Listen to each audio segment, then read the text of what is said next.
The secret for women who intend to serve their society or their country at higher political levels is to keep that feminine attribute, to keep that feminine perspective while coming into power.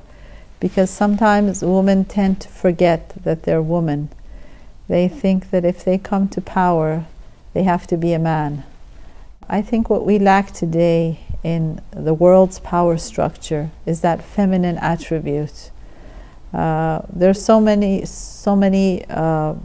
now conflicts, issues, wars, and a lot of that goes back to the lack of affection and compassion. Women have that affection and compassion, and they have to keep it when they come to power, when they come to politics.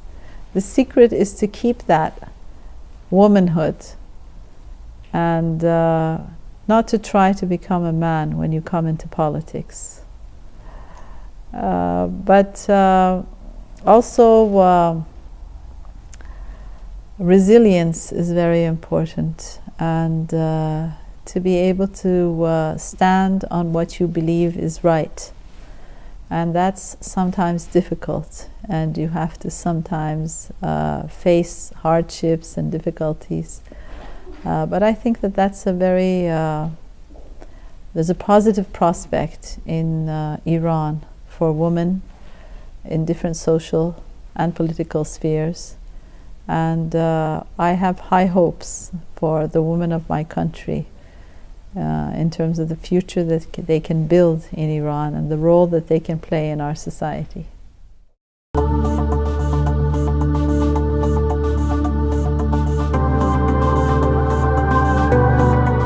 I think the general trend for Iranian women has been a positive trend, although there have been certain hurdles, there have been setbacks, like women in any society. There have been advances in terms of education, in terms of social and political opportunities for women.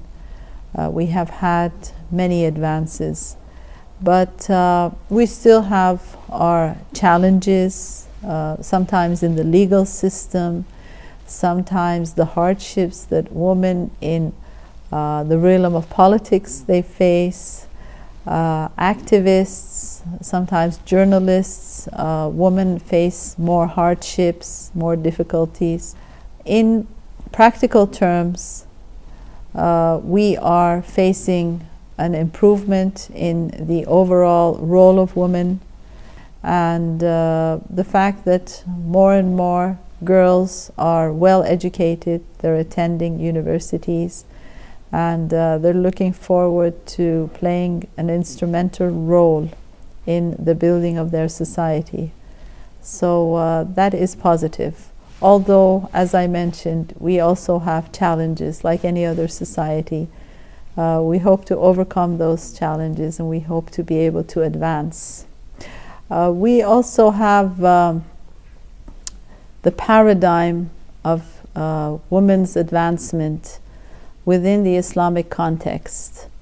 There are differences between this paradigm and what happens in industrialized countries or other countries, and I think that that's very important to address the issue of the differences and how that is different and how that brings about a different opportunities for women, and it's an area for dialogue and exchange of experiences between the East and the West.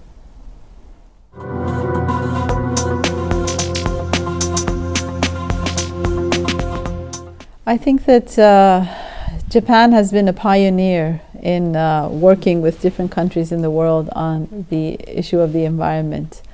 And this is very important because we see environmental issues as global issues. We don't see it at a national level. These are problems without passports. a problem, an environmental issue which arises in one part of the world will adversely affect the whole world. So in this light, I think that cooperation between Iran and Japan is instrumental on environmental issues. We hope to witness collaboration on clean technologies in areas like curbing air pollution, both for the automotive industry as well as the large-scale industries that we have in Iran. Being able to control and regulate CO2 emissions, energy efficiency is a very important issue for us, and we know that Japan has successful experiences and technologies in this regard. Also, reviving our lakes and wetlands. We have Urumia Lake, which is shrinking up and drying up, and that is in part due to climate change. It's due to that international issue.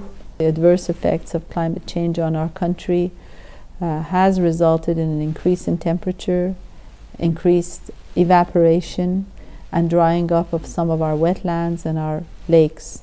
So we hope to work with Japan on reviving Lake Urumia, improving our irrigation methods, sustainable agricultural practices is an important area where we hope to work with Japan. We hope to work with JICA, and we hope to be able to exchange experiences in this very important area.